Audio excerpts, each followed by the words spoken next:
Assalamualaikum warahmatullahi wabarakatuh. Apa kabar anak-anak semua? Tentu saja baik ya. Nah, perkenalkan nama Ibu Asri Setianingrum yang berasal dari program studi Pendidikan Guru Sekolah Dasar Universitas Bengkulu. Nah, kali ini kita akan belajar mengenai tema 7, subtema lingkungan sosial, pembelajaran ketiga. Nah, sebelum kita belajar, kita harus berdoa dulu agar nanti ilmunya dapat diterima dengan baik.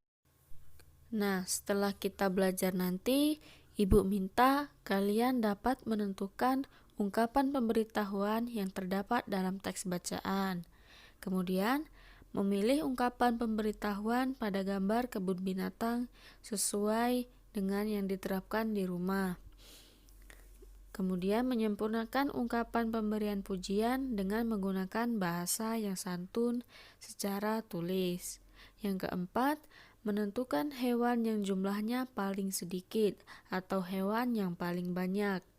Kelima, dapat menggolongkan hewan dari yang paling sedikit ke yang paling banyak. Keenam, menunjukkan urutan bilangan-bilangan dari bilangan terkecil ke bilangan terbesar atau bilangan terbesar ke bilangan terkecil dengan menggunakan gambar hewan.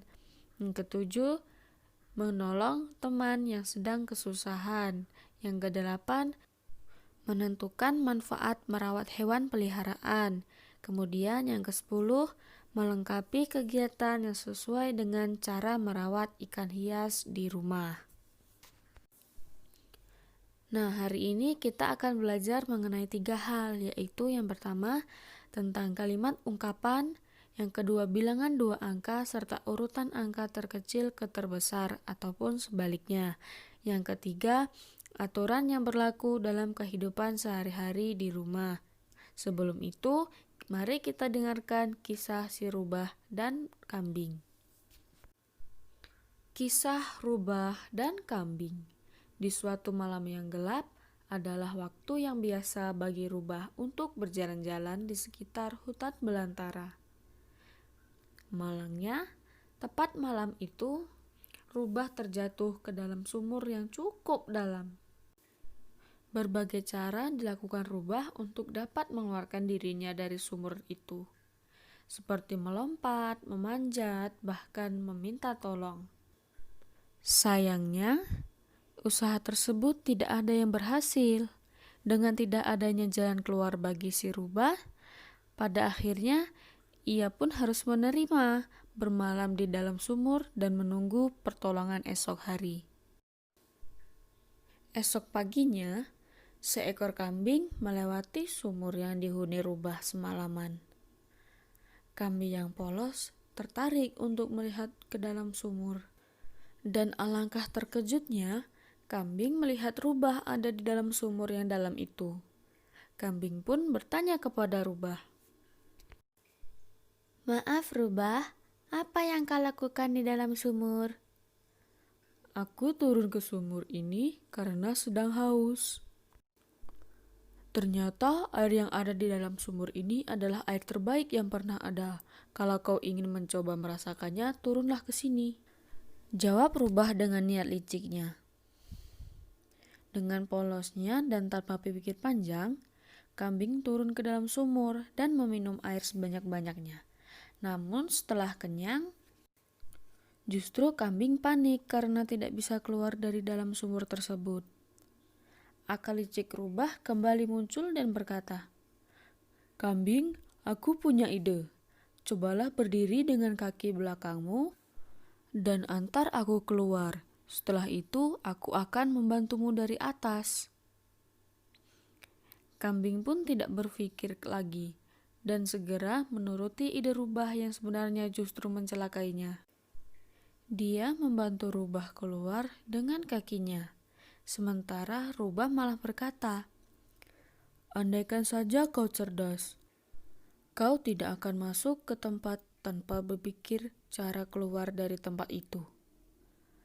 Rubah pun melenggang dengan meninggalkan kambing yang terjebak dalam sumur. Hikmahnya yaitu sebelum kita memutuskan sesuatu harus disertai dengan pemikiran yang matang akan semua resiko untuk menghindari penyesalan di kemudian hari. Nah, perhatikan teks bawah ini. Benny memberikan tulisan pemberitahuan di sebelah kandang kucingnya. Perhatikan tulisan tersebut.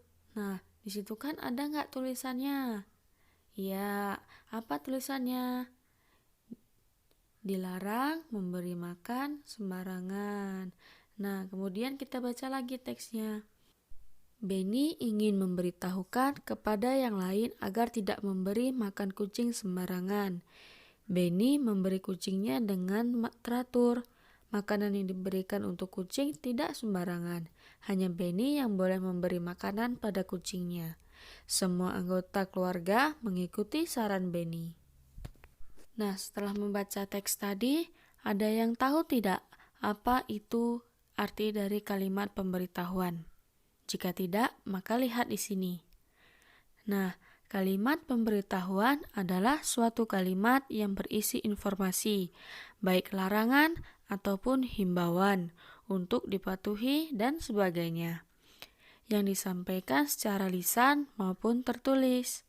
Dalam menyampaikan kalimat pemberitahuan ini, hendaknya dalam bahasa yang lugas dan jelas, agar tidak menimbulkan penafsiran yang berbeda-beda.